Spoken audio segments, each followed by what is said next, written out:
dan ilmu pengetahuan ya Allah. Wal hikmata wal aqla, karuskilah juga kepada kami hikmah, kebijaksanaan dan akal yang waras lagi sempurna ya Allah. Bi rahmatika ya arhamar rahimin, dengan rahmatmu ya Allah ya arhamar rahimin. Walhamdulillahi rabbil alamin. Amma ba'd.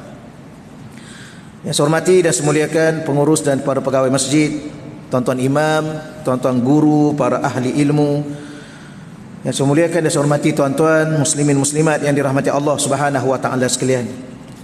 Insya-Allah pada pagi ini kita teruskan lagi perbahasan berkaitan dengan kitab Risalah Tauhid Imam Arsalan Ad-Dimashqi rahimahullahu taala.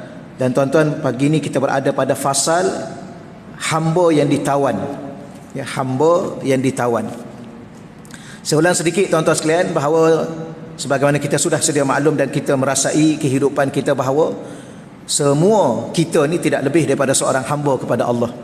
Walau apa pun gelar yang kita sandang pada hari ini, sebanyak mana harta yang kita kumpulkan, apa sahaja jawatan yang kita pegang, kita tidak lebih daripada hamba kepada Allah. Cuma dalam saat kita menjadi hamba Allah, ada kadang-kala diri kita ni menjadi hamba kepada selain Allah.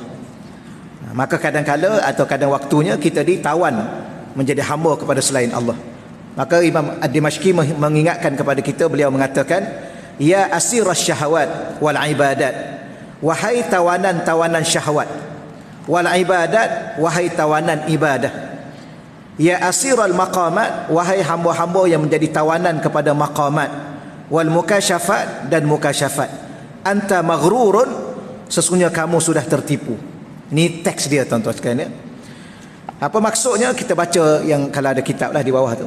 Maksudnya semua yang kamu lakukan, baik dalam bentuk keburukan seperti mengikut syahwat dalam perkara-perkara haram, ataupun perkara-perkara yang berlebihan, ataupun perkara-perkara yang dibenarkan, dalam bahasa Arab disebut mubah, yang diharuskan, tetapi tidak ada unsur ketaatan kepadanya, ya, kerana melakukannya semata-mata mengikut hawa nafsu.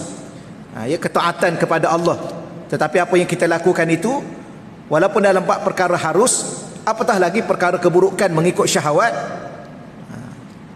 maka ketika itu kita kalau tak ada unsur ketaatan kepada Allah kerana melakukan semata-mata mengikut hawa nafsu, ataupun dalam bentuk kebaikan tetapi dilakukan kerana diri sendiri dan hawa nafsu. Tuan-tuan, kadang-kadang ada orang ni dia, minta maaf lah, contoh lah tuan-tuan sekalian, contoh ni banyak lah ya, kadang-kadang dia beribadah. Kenapa dia banyak sangat beribadah? Untuk diri dia, supaya dia dinamakan atau digelar atau dilihat ahlul ibadah. Dia bangun malam. Kadang-kadang kenapa dia bangun malam? Kerana dia nak tunjukkan bahawa diri dia ni kuat beribadah. Atau dia derma. Untuk siapa dia derma? Bukan untuk Allah, untuk diri dia. Untuk dia digelar dermawan. Apa yang tuan-tuan sekalian ya? Dia digelar apa? Orang yang pemurah. Maka dia mendapat nama dalam masyarakat. Ni orang ni walaupun pada zahirnya dia melakukan ibadah solat, dia melakukan ibadah derma, sedekah dan sebagainya, maka dia dikira orang yang menjadi hamba kepada benda tersebut.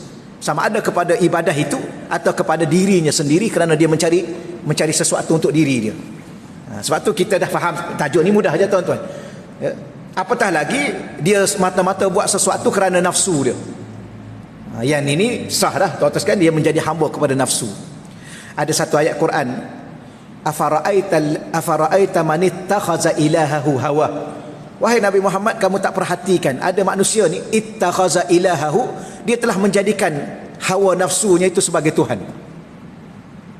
Ya, kerana Allah kata halal, Allah kata haram, dia tak peduli sangat. Tapi kalau nafsu dia nak, dia langgar semua. Ni ketika tu dia jadi hamba Allah atau dia jadi hamba nafsu dia.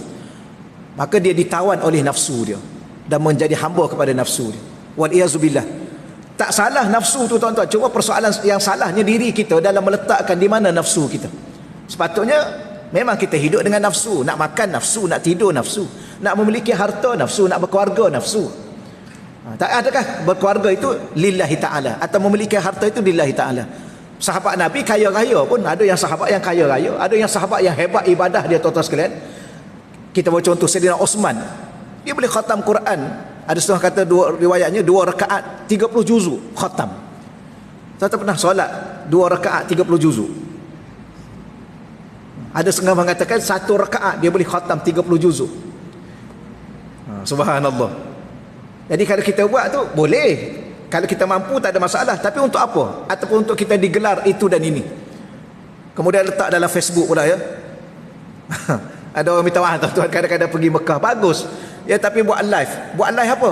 Live solat duha depan Kaabah. Dia nak apa tu sebenarnya tu? Kemudian dia pun buat live, alhamdulillah baru solat duha depan Kaabah. Kalau tuan-tuan ada di Malaysia nak suruh saya doa, saya sekarang berada di depan Kaabah, saya boleh doa. Dia ingat doa dia makbul lah. Kok doa yang orang kat Malaysia ni lagi makbul? Kenapa? Ikhlas kepada Allah. Tapi dia kata, apa hukum? Ialah hukum tuan-tuan haruslah, bolehlah. Nak buat live satu dunia pun boleh. Tapi apa yang kita nak sebenarnya? Untuk diri kita atau untuk apa? Yang ni yang kita bimbang. Ni kebimbangan tuan-tuan. Memang kita buat kerana syahwat, kerana kehendak nafsu kita, ataupun semata-mata kerana beribadah. Baik, itu satu perenggan tuan-tuan sekalian, ya. Maka ketika itu, walaupun kita melakukan ibadah bukan kerana Allah maksudnya, maka maghrurun, kita sudah tertipu dengan diri kita sendiri. Baik, kemudian ada sikit lagi huraian dia ni tuan-tuan, saya bacalah, ya. Saya yakin tuan-tuan dah faham dah ni. Dia kadang-kadang mengaji ni dia tak perlu baca panjang-panjang sangat, kalau satu perenggan boleh faham. Selesailah tuan-tuan, ya. Kena masuk tajuk lain lah. Cuma ada sedikit tambahan di sini. Nafsu itu merosakkan makna kehambaan diri, dan syaitan pula menjauhkan manusia daripada Allah. Nafsu ni tuan-tuan, dia rosakkan diri kita. Diri kita ni ada satu makna yang kita dah sebut sebelum ni. Allah Ta'ala bila mana dicipta kita, dia letak dua benda. Satu makna pada diri, yang kedua tujuan diri kita. Makna diri kita adalah hamba kepada Allah. Tujuan diri kita adalah Allah. Jangan letak tujuan selain Allah. Target tak boleh lah tuan-tuan. Kita ada target. Sebab tu dalam bahasa Arab ni dia ada kadang-kadang dengan makna gharadun, kadang-kadang dengan makna Allahumma salli ala Muhammad, ghayah. Apa makna gharad? Gharad ni target kita. Tak ada masalah kita nak target tahun ni nak baca Quran berapa banyak, nak khatam. Letaklah tuan-tuan target. Satu lagi ghayah. Ghayah ni kemuncak matlamat hidup kita, Allah. Ya. Solat tu bukan kerana semata-mata solat, baca Quran bukan semata-mata baca Quran, tetapi kerana kita nak berinteraksi dengan Allah, berhubung dengan Allah, menjadi ataupun meletakkan, menzahirkan kehambaan diri kita kepada Allah, kerana tujuan hidup kita adalah Allah. Tetapi ada di sana ada satu benda yang ada dalam diri kita yang namanya nafsu. Dia rosakkan kehambaan diri kita kepada Allah. Ada waktunya dia melencongkan diri kita, tidak lagi menjadi hamba kepada Allah, hamba kepada dia, iaitu nafsu. Maka kesilapan bukan pada nafsu, kerana diri kita tak dinamakan manusia kalau tak ada nafsu. Jangan cakap tuan-tuan, saya ni ustaz akhir-akhir ni tak ada nafsu dah. Sudah. Ataupun tak bernafsu. Ni tuan-tuan, ada kurang sikit diri kita, tak sempurna sebagai manusia. Nafsu adalah nafsu, tak ada masalah pada nafsu. Kenapa saya pernah sebut pada tuan-tuan, ataupun boleh jadi masih ingat, kita masuk neraka kerana waliazubillah, minta maaf bahasa tersebut tuan-tuan, ya. Kita ni kalau tak kena gaya dihumban dalam neraka kerana apa? Nafsu. Tapi kita juga akan masuk syurga dengan apa? Dengan nafsu. Nafsu mana yang menghumban kita ke dalam neraka? Nafsu ammarah. Tapi nafsu yang membawa kita ke syurga, nafsul mutmainnah. Ya ayuhan nafsul mutmainnah, wahai nafsu yang tenang. Maka dua-dua ni adalah membawa diri kita ke syurga, atau kadang-kadang waliyazubillah menghumban kita ke neraka. Baik. Adapun ada satu lagi yang menjadi musuh kepada kita, yang nyata musuh itu ialah syaitan. Syaitan ni menjauhkan manusia daripada Allah. Ada ulama mengatakan, apa beza kalau saya dengan tuan-tuan sedang berdepan, sama ada kita sedang berdepan dengan nafsu atau dengan syaitan? Nafsu ni dia jenis menggoda. Makan dah sedap ni, pergilah situ, seronok. Dia goda kita, Apa lagi? Apa lagi tuan-tuan? Nafsu ni kan, kita tak cerita lah, ya. Masing-masing ada nafsu. Makanlah sepinggan lagi, kita rasa dah kenyang dah. Makanlah sepinggan lagi, sedap ni. Lepas 2 pinggan tuan-tuan, sudah mula pening. Dia goda kita. Syaitan dia tipu. Syaitan ni kalau dia tipu, syaitan, kita nak baca Quran, dia kata tak payahlah, tengah hari sikit lah. Lepas tengah hari sibuk, sudah tak sempat. Ataupun dia cakap tak apalah, besok je lah, besok kan masih ada. Syaitan ni dia tipu. Memang besok tu masih ada, kita ada ke tak? Tuan-tuan yakin tuan-tuan masih ada esok? Itu cara syaitan. Alah cukup dah ni. Kita solat 2 rakaat kan. Alah okey dah ni. Orang lain tak solat, kita cukup ni. Dia tipu kita. Padahal mana ada cukup 2 rakaat. Tuan-tuan nak masuk syurga dengan 2 rakaat. Tapi dia tipu. Akhirnya okey dah ni. Tuan-tuan sekalian, itu syaitan. Nafsu dia jenis menggoda, syaitan dia jenis menipu. Dia duduk dengar kita cakap dia penipu ni, tuan-tuan. Dia syaitan ni. Tapi dia senyum macam ni, ya ke? Memang dia penipu, syaitan. Ya, sebab tu dia tipu ya, dalam syurga. Bagaimana dia tipu? Dia tipu Nabi Adam macam mana, tuan-tuan? Dia kata, kenapa Allah tak nak kamu makan buah tu? Allah tak nak kamu kekal dalam syurga. Dia tipu. Padahal makan buah tu lah dikeluarkan daripada syurga. Ini syaitan perangai dia. Okey, tuan-tuan. Apa sahaja yang dilakukan oleh manusia jika dilakukan mengikut nafsu, bukan kerana rasa kesetiaan dalam diri kepada Allah. Ni tuan-tuan, ada perkataan setia. Allah Ta'ala ni salah satu benda yang dia nak sangat pada kita ialah setia pada dia. Yang ni baru boleh guna pakai. Setia pada yang satu. Boleh tahu sekalian ya? Setia pada yang satu. Orang lelaki jangan setia pada yang satu selain Allah sahaja. Boleh ya? Kalau nak setia pada orang perempuan, seorang perempuan saja kita boleh setia. Namanya mak atau ibu kita. Isteri minta maaf puan-puan ni, jangan salah faham ni ya. Orang lelaki, puan-puan sebagai isteri, puan-puan jangan minta setia dengan suami. Tapi puan-puan dengan suami kena setia. Kerana orang perempuan tak boleh berbilang-bilang suami. Tapi orang lelaki boleh berbilang-bilang isteri. Bukan saya cakap tahu, Allah bagi tahu. Okey ya? Tak nak cerita pasal setia sikit kan. You kena setia pada ayah sampai mati. Jangan tuan-tuan. Kalau isteri kita minta, tuan-tuan akan kata wallahu a'lam. Jangan tuan-tuan janji dengan isteri, okey, I setia dengan you sampai mati. Kita bohong tuan-tuan. Boleh ya? Sebab kalau ada nak tambah, kalau minta maaf tuan-tuan, bukan betul, kalau ada, maka ketika itu kita berbohong. Sebab hidup ni dalam takdir Allah. Kita tak tahu adakah Allah nak, minta maaf ni tuan-tuan, jangan salah faham ni puan-puannya. Ni ustaz ni nak tajuk apa pula ni? Saya nak betulkan sedikit apa yang di luar dalam masyarakat kehidupan kita. Kadang-kadang orang lelaki ni masa bercinta macam-macam dia berjanji. Padahal janji-janji tu ada sebahagiannya bohong. Sebahagian. You jangan risau, you duduk dengan I, you akan bahagia. Ini bohong. I akan bahagia you, I akan bahagiakan you selama-lama. Ini bohong tuan-tuan. Kerana kita tak mampu membahagiakan sesiapa pun, tuan-tuan sekalian, Allah Ta'ala yang membahagiakan kita. Ketika itu kita berkongsi bahagia. Sebab tu tuan-tuan perasan tak, dalam ucapan cinta orang Islam ni, orang Inggeris, saya tak tahulah tuan-tuan lagi mahir kan. Orang Inggeris ni, orang barat ni, dia cakap dia cinta pada seseorang, pada isteri, pada siapa pun, dia kata I love you. Dot, habis. Dia tanya pula, you love me? Kawan tu pun kata I love you too. Ya, betul kan ni tuan-tuan bahasa dia ya? Islam tak? Islam ni dia akan kait dengan Allah. Ana uhibbuki fillah. Itu bahasa dia. Saya uhibbuki, mencintai awak perempuan, isteri, fillah, kerana Allah. Saya bukan cinta awak kerana diri awak, dan saya bukan cinta awak kerana saya ni lelaki pencinta ke? Pencinta wanita ke apa? Teruskan. Memang bohong lah. Ya, sebab tu jangan berbohong dalam Islam. Tapi bila mana kita mengucapkan saya cinta awak kerana Allah, kita tak akan mungkin lagi berbohong kerana kita telah menggunakan nama Allah. Jangan bergurau. Sebab tu orang lelaki ni dia hanya setia pada seorang saja wanita, namanya ibu. Sampai mati dia kena jaga ibu dia. Sehingga dia kena melebihkan ibu dia lebih daripada segala-galanya, termasuk hidup dia. Dan ayah dianya sekali lah tuan-tuan.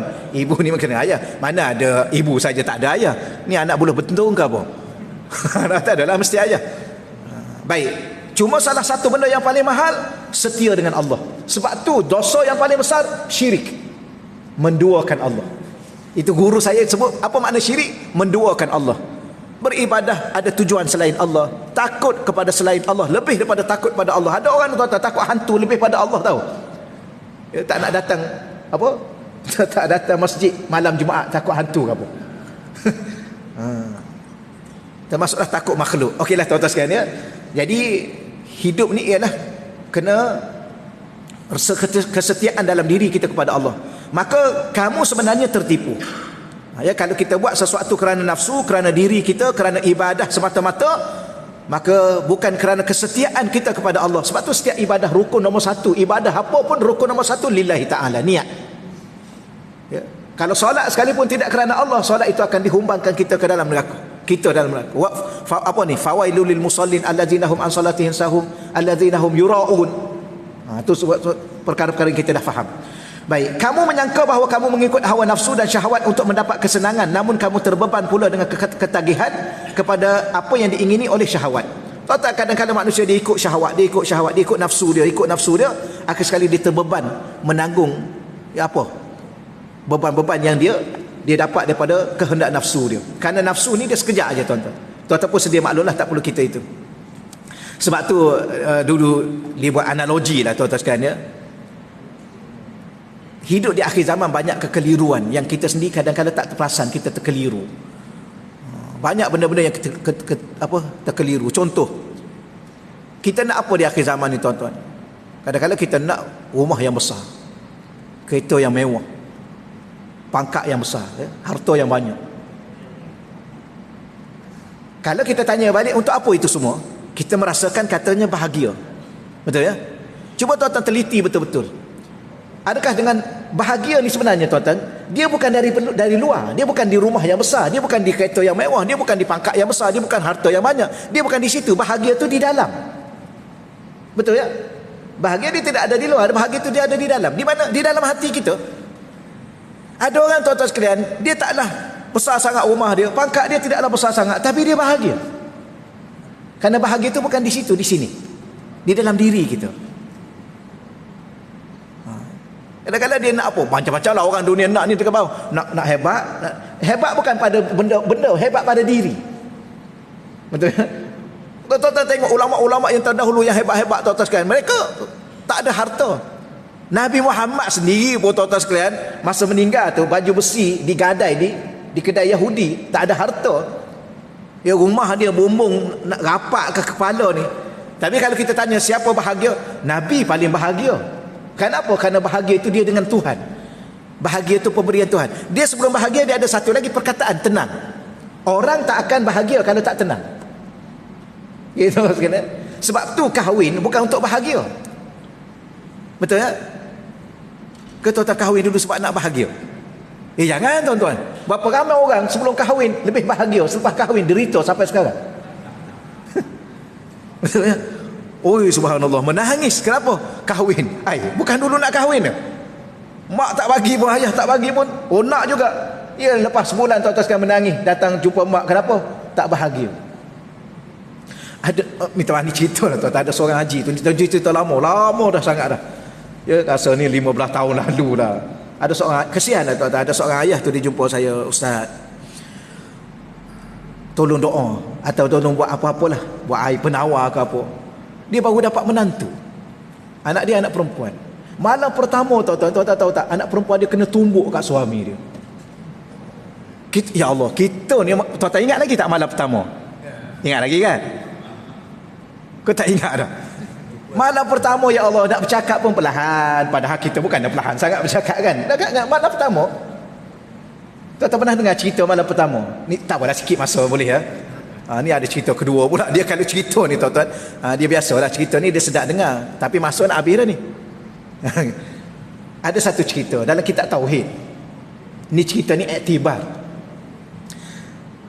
Bila mana anak dia kahwin, ya, anak dia lelaki kahwin selesai, masuk bilik untuk malam pertama. Ayah dia ni nakal sikit, tuan-tuan. Dia pergi ambil kursi, dia duduk depan muka pintu. Ya, depan pintu bilik anak lelaki dia tadi. Duduk sampai pagi. Ni cerita ni nak menarik. Takkan ayah tak tidur sampai pagi. Anak dia buka pintu pagi tu subuh, terkejut, ayah buat apa kat sini? Dia duduk ni, ayah buat apa? Ni cerita tak ada apa, total aktibar je ni. Terkejut dia, kenapa ayah duduk sini? Dia kata, ayah duduk bila lagi? Daripada semalam lagi ayah duduk ni. Ni menarik ni, tuan-tuan. Ayah nak apa? Nak tunggu apa? Ayah nak tanya kamu satu soalan aja. Macam mana malam pertama semalam? Itu je soalannya. Anak dia jawab apa, tuan-tuan? Seronoklah ayah malam pertama dengan isteri. Kalau saya tahu dah duduk malam pertama dengan isteri ni seronok, Saya kahwin dulu lebih pada ayah, dia cakap. Dia kenakan ayah dia. Boleh tak boleh? Mana boleh anak kahwin dulu pada ayah? Ni cerita ni antara berkaitan dengan tauhid, tapi tak apalah, kita berhenti situ dulu. Cuma nak bagi tahunya, ada haji ni malam pertama kena tumbuh, anak dia pakai cermin mata, pecah cermin tuan-tuan. Malam kedua dia pegang isteri dia hempak kat dinding, bam. Malam kedua, tuan-tuan boleh bayangkan? Ni benda-benda begini ni tak apalah, tu cerita, kena cerita lagi. Apa yang saya nak cerita ialah kahwin ini, orang yang salah faham tentang perkahwinan. Ada ustaz doa kat saya ya, biar saya bahagia. Saya kata apa ni? Nak kahwin? Mari duduk sini sekejap nak bagi tahu. Ya, jangan cari bahagia dengan perkahwinan, kerana kahwin belum tentu bahagia. Berapa ramai orang kahwin tapi derita. Habis cari apa? Cari tenang. Sebab tu dalam Quran Allah mengatakan apa? Wa min ayatihi an khalaqalakum min anfusikum azwaja. Di antara tanda keagungan kebesaran Tuhan, Allah cipta kita pasangan. Untuk apa pasangan itu? Litaskunu ilaiha, supaya kamu tenang bersama dengan dia. Tenang tu baru bahagia. Kita tenang dengan isteri, isteri tenang dengan kita. Kita tenang duduk dalam sebuah rumah walaupun tidaklah besar sangat, tapi tenang, maka kitalah bahagia. Dia ada 3 syarat nak bahagia. Tenang, kemudian lepas tenang tu dia ada mawaddah. Itu yang mawaddah dengan rahmah tu, kata sakinah, mawaddah, rahmah. Dia tak cukup lagi ni. Pertama sakinah, tenang. Yang kedua mawaddah. Mawaddah ni cinta. Rahmah tu kasih sayang, kasihan belas. Ada 3 ni baru bahagia. Tapi nombor 1 tenang. Macam mana nak tenang? Hubungan hati kita dengan Tuhan. Kerana hanya Allah saja yang boleh menenangkan kita. Surah Al-Fatih ayat 2 tak silap. Huwallazi, dialah Allah, anzala sakinah, yang turunkan ketenangan fi qulubil mu'minin, dalam hati orang mukmin. Jadi kita ni tenang dengan Allah, bukan tenang dengan sesiapa pun. Jadi dengan Allah di mana? Di sini. Itu di antara apa yang kita sebut tuan-tuan sekalian ya. Baik, kemudian ada orang dia menyangka dia dengan hawa nafsu dia mendapat kesenangan. Dia jauh sekali lah tuan-tuan. Sehingga akhirnya keinginan yang menguasai dirimu dan menentukan nilai dirimu, bukan dirimu yang menentukan keinginanmu. Okey tuan-tuan, saya ulang lagi sekali. Keinginan yang menguasai dirimu dan menentukan nilai dirimu, bukan dirimu yang menentukan keinginan. Okey baik. Kamu menyangka bahawa kamu mendekatkan dirimu kepada Allah dengan ibadah, tetapi jika ibadahmu masih ada bentuk keakuan seperti ujub. Ni tuan-tuan. Ada orang, yang tadi yang nafsu, yang kedua bab berkaitan dengan, ada 2 perenggan lagi. Di sini kita berakhir.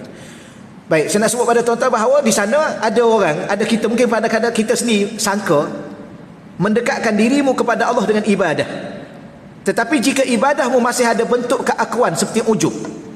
Ni tuan-tuan. Apa makna ujub? Rasa seronok dengan diri sendiri. Ada orang dia boleh bangun malam, maka dia rasa hebat diri dia. Seronok. Dia hebat juga aku ni, boleh bangun malam. Tiap-tiap malam. Satu malam 12 rakaat. Okey, dia rasa diri dia. Apa lagi? Takabur. Kemudian dia sombong dengan orang. Ada orang tuan-tuan jangan dia sombong. Berapa ramai orang sombong dengan ilmu? Tuan nak tegur saya ni, tuan belajar kat mana? Apa ni tuan-tuan? Kalau kita minta maaf ya, kita pernah tegur imam. Kita bisik imam yang baca tadi salah. Saya jadi imam 20 tahun tau. Dia tak kira lah 20 tahun ke 30 tahun, kalau dah salah-salah lah bacaan dia. Betul tuan? Tapi orang ni kadang-kadang dia sombong. Orang ni dia menjadi apa ni? Dia jadi hamba kepada pangkat iman dia itu. Ada orang dia, saya sebut ada satu kerja ni, saya pernah cerita ni. Ya, minta maaf. Kita pun ada buruk kita juga, tapi sebab tu bila di saat orang tegur kita, jangan kita tanya, oh tuan tegur saya ni, tuan ustaz ke? Saya ustaz tau. Sudah tuan-tuan sekalian. Ni ada orang ni, ada tuan-tuan, jangan main-main. Ada orang tu saya tegur, bukan saya tegur, saya kata apa yang dibuat tadi betul. Seorang muazzin kan, saya kata, sebenarnya tak nak cerita dah tajuk ni dah lama dah tuan-tuan. Akhirnya saya kata azan ni dia ada 2. Satu, azan ni dia menunjukkan masuk waktu. Tapi kalau tak azan, masuk tak waktu? Masuk juga. Tuan-tuan solat kat rumah tu azan ke tak? Tak azan pun. Tapi jadi azan ni nak memberitahu waktu dah masuk. Kalau tak azan, masuk juga waktu tu pun. Satu. Yang kedua, azan ialah perkara sunat sebelum solat. Jadi contoh kalau kita mengajar sampai kepada waktu azan isyak, okey, boleh tak ustaz nak berhenti supaya ustaz tu kita kata berhenti. Macam kat sini kan dia tulis ni. Masa azan berhenti. Okey ya? Ada ke tak ni? Saya tak pernah baca tuan-tuan sekalian, tapi ada masjid besar berhenti waktu azan. Okey, beri bagi lawan. Betul tak? Betul.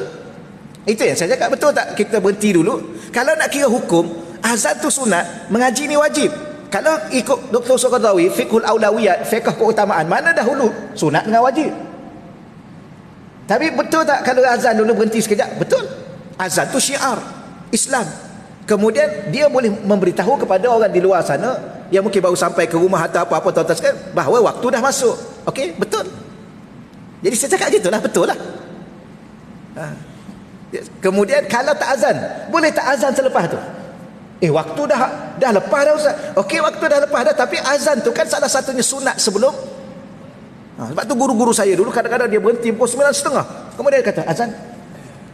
Kata azan apa 9.30 ni? Kita berfikir sebab dia benda sunat. Tapi ada seorang tu dia datang. Kenapa Ustaz cakap macam tu tadi? Saya kata kenapa? Yalah tadi saya kata betul kan? Azan tu kan betul. Untuk menunjukkan orang di luar sana kata bahawa dah masuk waktu. Yalah kalau betul Ustaz cakap buat apa? Sudah. Dia marah saya tuan-tuan. Lepas isyak dia pegang saya, dia marah. Yalah saya kata haji betul. Yalah kalau betul Ustaz cakap buat apa? Yalah betul lah kita cakap. Akhir sekali tuan-tuan dia cakap apa kat saya? Ustaz kenal siapa saya? Sudah. Saya kata gini Ustaz, saya minta maaf. Kalau saya silap, saya minta maaf. Saya boleh bagi tahu balik dalam kuliah akan datang, saya minta maaf. Dah Ustaz kenal siapa saya. Ni apa ni tuan-tuan?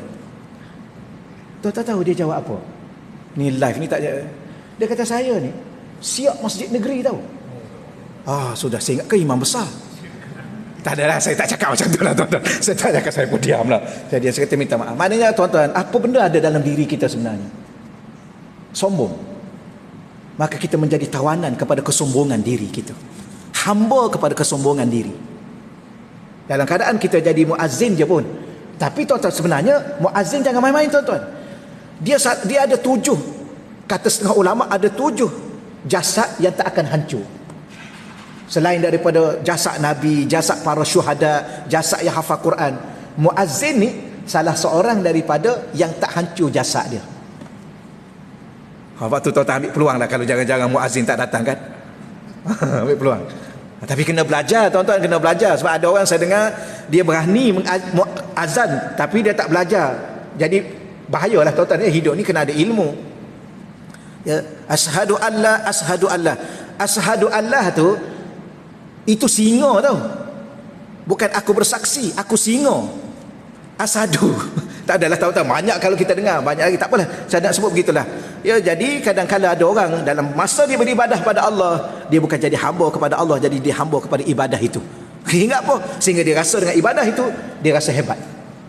Ya, dengan jawatan itu tuan-tuan sekalian, contoh imam sekalipun contoh. Ya, sebab tu kadang-kadang saya salah tu baca tu. Bukan sekali tak tepat. Jadi imam berapa lama? Saya 20 tahun tau. Ni tuan-tuan. Apa masalahnya 20 tahun ke 30 tahun ke kalau dah salah? Ya tuan-tuan. Okey lah. Ustaz lagi lah, jangan tegur ustaz. Tuan-tuan, kalau tuan-tuan cubalah tegur ustaz ni. Ya, tuan belajar kat. Saya pernah satu kali saya buat satu itu, dia kata ni mengaji mana ni? Saya kata ngaji Mesir. Berapa tahun? Dia tanya pula berapa tahun. Dia tuan-tuan sekalian. Kalau dia ngaji Mesir berapa tahun? Berapa tahun ngaji Mesir? Ustaz tuan-tuan sekalian. Tapi kita je lah, kita ni nasib baik kita ni ada lah sabar sikit tuan-tuan. Kalau kita orang muda kan, aku tumbuk kan ustaz ni contoh. Sombong tak adalah tuan-tuan zaman muda dulu lah. Tambah lagi kalau kita tegur ulama-ulama besar. Tapi ulama ni dia tahu, kalau kita tegur dia terima kasih, itu ulama. Kalau kita tegur dia terima kasih, itu ustaz. Tapi kalau kita tegur dia tanya balik, ni mengaji kat mana? Itu bukan ustaz. Itu bukan orang alim. Orang alim ni kalau tegur dia, tuan-tuan terima kasih tuan, dia mungkin saya tak perasan. Terima kasih banyak-banyak. Tambah-tambah jadi imam, dia kena sempurnakan bacaan yang belakang ni. Imam kita tadi bagus tuan-tuan ya. Tunjuk imam-imam nanti terkasur pula. Tak ada imam kata okey. Dia ada imam-imam tertentu, imam-imam lama. Saya ingat saya duduk satu tempat dulu, sampai penduduk tu kalau saya bagi tahu tuan-tuan, kita kat sana, penduduk tu satu taman tu buat memorandum ke, yang tanda tangan semua satu kampung tu. Pergi hantar kat Jais supaya tukar dia. Waladhdallin. Yalah imam lama kan sempuk kan. Hilang lam ya nun tu tak ada. Ya. Waladhdallin. Hai, macam mana ni, tak ada ni. Tapi tak nak berhenti. Tak nak berhenti sebab apa? Dah lama dah. Tak apalah tuan-tuan ya, kita cerita ni bukan untuk orang tapi untuk saya, untuk tuan-tuan. Moga-moga Allah Taala sedarkan siapa diri kita tidak lebih daripada hamba kepada Allah. Apa makna hamba? Tak memiliki apa-apa. Apa makna hamba? Tidak mampu kita menentukan apa-apa dalam hidup kita. Oleh demikian di saat kita beribadah kepada Allah, kerana apa? Kerana nak jadi hamba kepada Allah. Bila mana kita nak jadi hamba pada Allah, tak perlu kita rasa bangga dengan diri kita kena sebab kita beribadah lebih banyak pada orang. Ya ke? Tuan-tuan sekalian, kadang-kadang kita rasa hebat dengan ibadah kita. Ya ke kita ibadah lebih banyak pada orang? Cuba cakap betul-betul. Kita rasa, kalau kita boleh khatam Quran sebulan sekali lah tuan-tuan, ni hebat dah, 1 juzuk 1 hari. Ni bukan mudah tuan-tuan sekalian. Itu pun tak mampu nak menandingi orang lain. Orang lain ni tuan-tuan seminggu sekali khatam. Ya seminggu sekali tu pula khatam. Jangan rasa hebat. Ada orang 3 hari sekali khatam. Ya 3 hari sekali khatam, jangan rasa hebat. Ada orang ni satu hari sekali khatam. Ada orang 1 hari 2 kali khatam. Nak rasa hebat? Kita bangun malam berapa rakaat tuan-tuan? Berapa rakaat? 11 rakaat. Orang lain 200 rakaat. Cuba baca kita imam, cuba baca imam besar. Ya, Imam Syafi'i tuan-tuan sekalian, cuba baca. Imam Ahmad Ibn Hanbal, cuba baca. Orang kita boleh, kadang-kadang kita rasa kita boleh baca 1 rakaat 1 juzuk, 2 rakaat 2 juzuk. Ni biasa, orang-orang ni biasa lah tuan-tuan. Kita ni, saya dengan tuan-tuan sama lah kan. Kita baca duduk tu pun berapa kali pusing. Orang ni dia berdiri 1 rakaat 1 juzuk. Orang lain tuan-tuan 1 rakaat 5 juzuk. Dan ada 1 rakaat 30 juzuk. Kita nak bangga apa? Cuba bagi tahu. Kita kata kita derma 1 juta. Ya 1 juta kita derma. Nak rasa hebat. Orang ni tuan-tuan atas muka dunia ni, semua harta dia bagi. Sayyidina Abu Bakar. Tuan-tuan nak lawan dia. Tuan-tuan boleh bayang tak? Ada orang atas muka dunia, semua harta dia bagi semua. Habis tinggal apa kat dia? Allah dan Rasul. Tuan-tuan boleh buat? Jadi kalau sekadar kita 1 juta, 2 juta, tuan-tuan jangan kita rasa terlalu hebat. Kenapa? Ada orang di luar sana, wallahu alam, ada orang separuh harta dia bagi. Sahabat Nabi ni dia ada 3. Ada yang bagi semua, ada yang bagi separuh, ada yang bagi 1/3. Ni yang kaya-kaya lah ni. Sahabat Nabi bukan calang-calang juga, tuan-tuan pun tahulah cerita-cerita sahabat. Sayyidina Osman bin Affan tu kayanya dia. Sampai sekarang ada lagi harta dia di Madinah tu.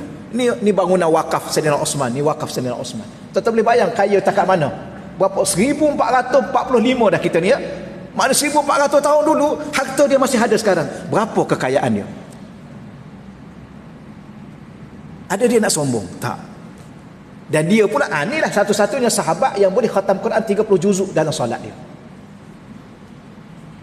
Jadi apa yang kita nak bangga, subhanallah ya. Sebab tu kadang-kadang kalau kita rasa balik, ya Allah malunya aku ya Allah.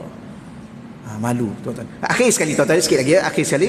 Tapi siapa dia pesan pada saya baru ni, kalau boleh lepas syuruk ni boleh juga berhenti. Ada 20 minit ataupun 10 minit supaya terus boleh duha dan sebagainya. Tapi okey lagi tuan-tuan ya, okey lagi ya. Kena berhenti sekarang, boleh juga. Dia mengaji ni mudah aja tuan-tuan. Dia mengaji ni jangan susah-susah. Dan akhir-akhir zaman ni tuan-tuan tak perlu mengaji lama sangat. Betul ya? Ke macam mana pula? Tak perlu mengaji banyak. Faham? Selesai. Sekarang tajuk kita jangan sampai kita tertipu dan jangan sampai kita ni menjadi tawanan hamba kepada selain Allah. Termasuk ibadah. Bagaimana cara dia? Beribadah kemudian berasa bangga dengan ibadah kita. Sedangkan orang lain jauh lebih hebat. Baik, lalu apabila niatmu okey tadi. Minta ada tertinggal satu perkataan. Ya. Dalam bentuk keakuan seperti ujub, rasa bangga diri, takabur, sebagainya, maka kamu sedang menjauhinya dengan ibadahmu. Maknanya ada orang atas muka dunia tuan-tuan, dia ibadah pada Allah bukan makin dekat tapi makin jauh.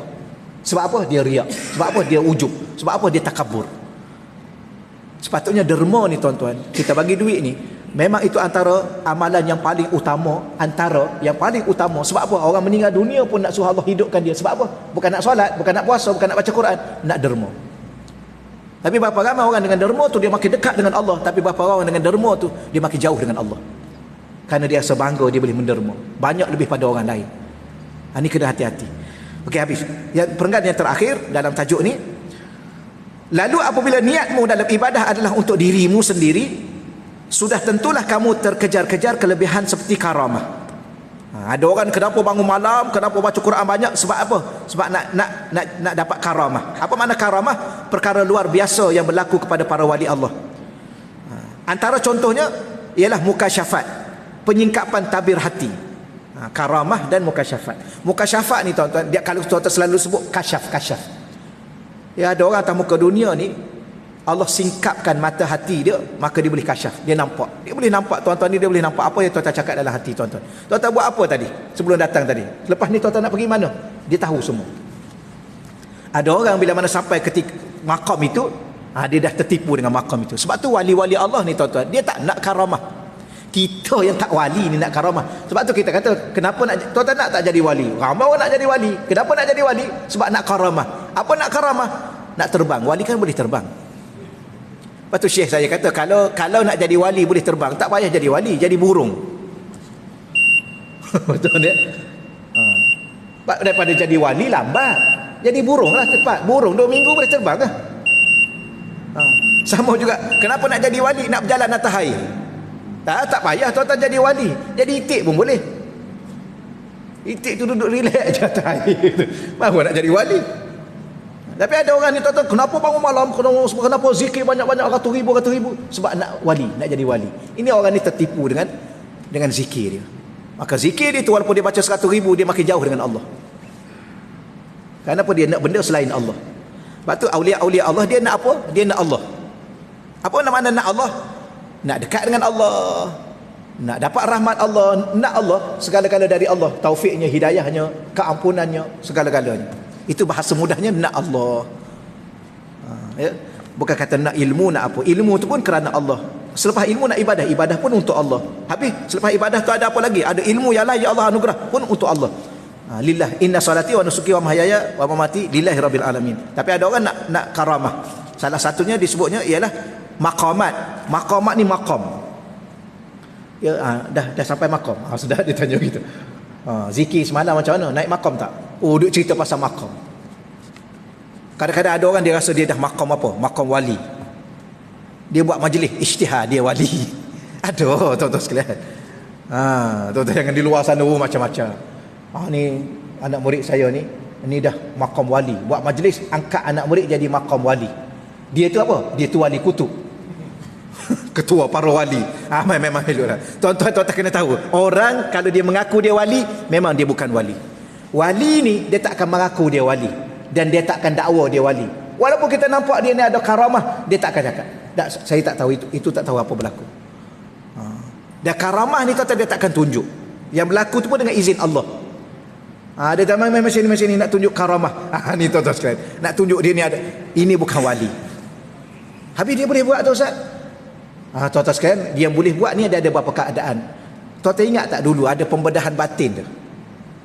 Tapi memang betul tuan-tuan. Saya tanya berapa orang yang pergi, betul Ustaz. Dia guna tangan dia belah ni. Dia boleh keluarkan jantung ni. Dia boleh bersih. Tuan-tuan cuci. Boleh masuk balik. Kemudian dia tutup gitu aja. Kemudian letak apa ni? Yang melekat tu. Staple. Selotip. Perap tu dengan selotip. Buka esok. Okey. Apa tu? Kalau tak wali.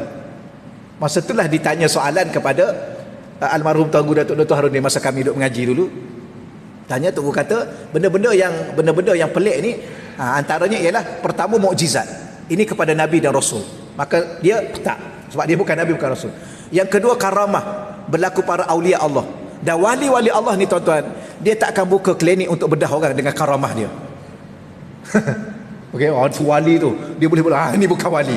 Ni bukan wali tuan-tuan. Kemudian apa lagi? Dia panggil ma'unah ataupun nusrah untuk orang mukmin. Tapi dia berlaku jarang-jarang. Tuan-tuan pernah tak kadang-kadang kita tengok longkang tu, ya Allah, luas. Kita buat lompat memang tak lepas. Tapi kadang-kadang kena kejar kat anjing kan. Lepas elok-elok aja lompat. Apa tu tuan-tuan? Tapi kalau kita pergi lompat lagi sekali, confirm tak lepas. Itu apa tu? Saya pernah tuan-tuan kena kejar kat anjing, pagar tinggi, pum, lompat. Kemudian pergi tengok pagi besok, kat sinilah kita kena kejar, pergi tengok, ya Allah, boleh lepas. Itu pertolongan Allah yang jarang-jarang berlaku pada orang mukmin. Dia tidak selalu. Dia ketika mana getir dia berlaku. Habis apa lagi? Istidraj. Yang keempatnya, benda pelik yang berlaku kepada orang awam ni, istidraj. Apa makna istidraj? Allah bagi umpan pada dia. Dia benda pelik-pelik berlaku, Allah bagi. Kenapa? Untuk menyebabkan dia jadi lalai. Tengok aku tak solat, boleh kaya. Aku pun tak solat tapi sehat. Aku tak solat tapi ramai pengikut. Tuan-tuan, orang tak solat, follower juta, tuan-tuan sekalian. Apa tu? Istidraj. Ada satu lagi yang terakhir, ya, karamah, mukjizat, karamah, maunah, atau ada nama lain. Ya, tuan-tuan sekalian, apa lagi? Istidraj, ada satu lagi, sihir. Sihir. Kita nampak, memang sebenarnya bukan sekadar sihir. Ya, nampak mata, sihir kan mata kan? Mata nampak bawa keluar bersih-bersih, letak balik, tampar balik, tuan-tuan sekalian. Oh, memang ramai dia, tuan-tuan sekalian, orang pergi. Bimbang-bimbang kita dah terlibat dengan syirik, sihir. Tapi ada orang dia dah naik makam dah. Makam apa sekarang ni? Makam wali ke makam wali kutub? Ni tuan-tuan bukan. Orang jadi hamba kepada benda tu. Sebab tu kita beribadah jangan. Baik, akhir sekali, keinginan-keinginan yang bukan Allah dan bukan kerana Allah adalah tipu daya. Ya, segala keinginan yang daripada diri kita, sama ada melalui ibadah, melalui apa sahaja pun, yang bukan Allah tujuan kita dan bukan kerana Allah, adalah tipu daya, kerana hakikat semuanya adalah Allah. Hakikat semua ni tuan-tuan datang daripada Allah dan kembali kepada Allah Subhanahu Wa Taala. Kita ni datang daripada Allah. Segala apa yang kita mampu melakukan ini semua izin Allah. Maka segala apa yang kita buat mesti kerana Allah. Kalau tidak kita tertipu. Sekalipun kita sedekah, kita beribadah, kita solat malam, kita berzikir. Berapa ramai orang di luar sana zikir, dah tak nak datang masjid dah. Kenapa? Kerana solat tu kan nak ingat Allah. Dia dah ingat Allah, nak solat apa? Sudah. Dia tertipu. Ramai tu di luar sana ahli zikir kata dia. Yang datang-datang masjid ni ahli lalai. Sedap dia cakap kat kita, tuan-tuan. Ya, lalai datanglah masjid mengenai solat. Baru tak lalai. Dia dah ingat Allah. Jadi dia tak perlu datang lagi dah. Ada juga yang tak datang, dia tidur tak bangun lagi. Ada juga. Ada juga dia tak datang sebab dia sakit. Ada juga. Tapi ada satu golongan tu. Ya, kawan saya tu, dia janji dengan saya nak pergi. Ni ada seksi 18. Ni yang terakhir lah, tuan-tuan.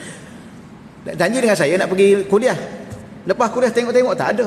Tunggu-tunggu lepas kuliah pun tak ada. Oh, dia kata, minta maaf Ustaz, saya berhenti satu tempat. Tempat mana? Sebelah masjid aja. Ada. Sebab tempat apa tu? Tempat ahli zikir Ustaz, majlis zikir. Habis sekali lah dengan majlis-majlis itu, berapa orang tu? Ramai Ustaz. Ya, tak datanglah masjid tadi. Solat Jumaat tak datang. Sebab apa? Sebab dia kan ahli zikir. Sudah.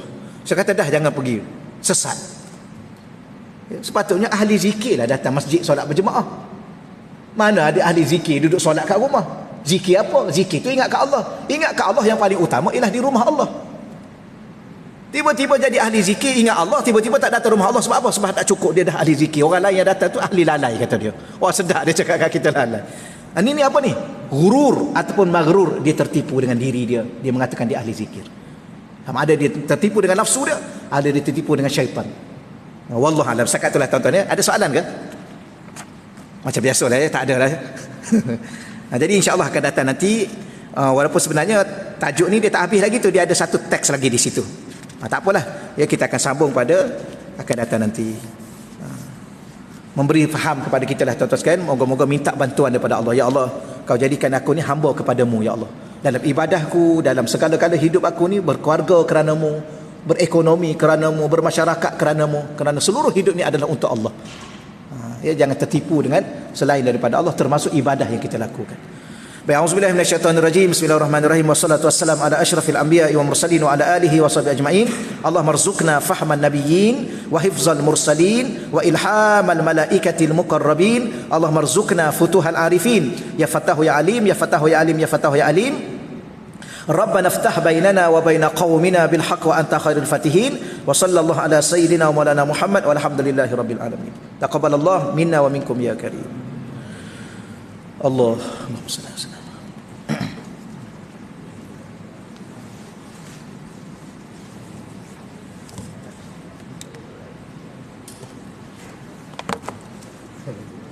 Sama-sama. Doa saya.